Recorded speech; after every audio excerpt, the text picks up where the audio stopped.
الحمد للہ حمدا کثیرا و محمد اللہ صلاۃ جمیلا اما بعد فاعوذ باللہ من الشیطان الرجیم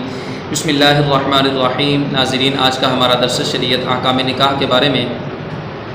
ایک معلوماتی مسئلے کے بارے میں گفتگو کرنا ہے۔ مسئلہ یہ ہے کہ جو خطبہ نکاح ہے اس کو نکاح سے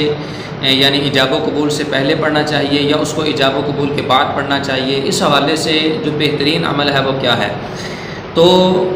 پہلی بات اس کے اندر یہ ہے کہ جو خطبہ نکاح ہے یہ سنت ہے۔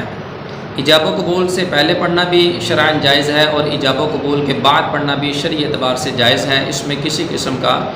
کوئی مذائقہ نہیں ہے، بلکہ ابو داؤد شریف کی حدیث سے یہ بات کلیئر طور پہ ثابت ہے کہ رسول پاک صلی اللہ علیہ وسلم نے ایک دفعہ ایک شخص کا نکاح پڑھایا تو خطبے کے بغیر پڑھایا، یعنی اس میں خطبہ پڑھا ہی نہیں ہے۔ تو نہ پڑھنا بھی جائز ہے،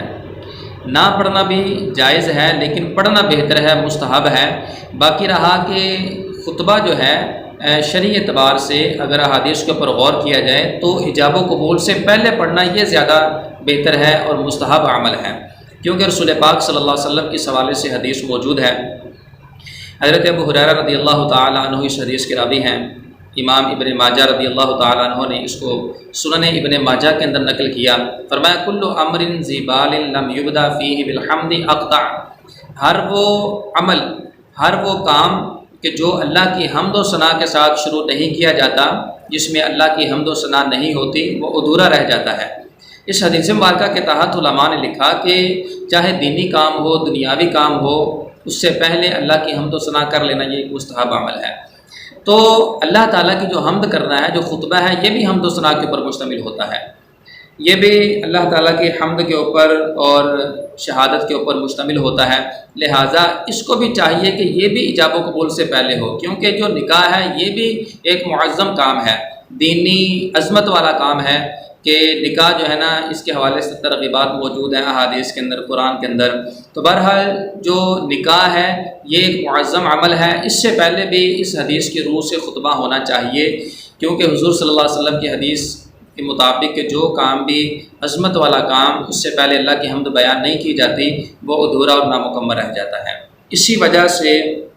علامہ علاء الدین حصکفی علیہ الرحمہ نے در مختار کے اندر اس چیز کو واضح کیا۔ فرمایا وَيَنْدُبُ إِعْلَانُهُ وَتَقْدِيمُ خُطْبَةٍ، فرمایا اعلان نکاح مستحب ہے اور خطبے کا مقدم کرنا یہ مستحب ہے، یعنی جو عقد نکاح ہو رہا ہے، ایجاب و قبول ہو رہا ہے، اس سے خطبے کو مقدم کرنا یہ مستحب ہے۔ اور یہ جو استحباب ہے یہ اسی حدیث کی وجہ سے ثابت ہے کہ کل امر ذی بال لم یبدا فیہ بالحمد اقطع، جو امام ابن ماجہ نے سنن ابن ماجہ کے اندر نقل کی۔ لہٰذا بہتر یہی ہے کہ جب ایجاب و قبول کروائے جائیں تو اس سے پہلے خطبہ پڑھا جائے، بعد میں پڑھ لیا تو کوئی مذائقہ نہیں ہے۔ عموماً ہمارے ہاں جو آج کا رواج ہے پاکستان کے اندر، اس میں عموماً خطبہ بعد کے اندر پڑھا جاتا ہے، اس کے جواز کے اندر بھی کوئی کلام نہیں ہے، یہ بھی شرعاً جائز ہے، لیکن حدیث کی روح سے علماء کی تصحیحات کے مطابق جو خطبہ ہے یہ ایجاب و قبول سے پہلے ہونا یہ زیادہ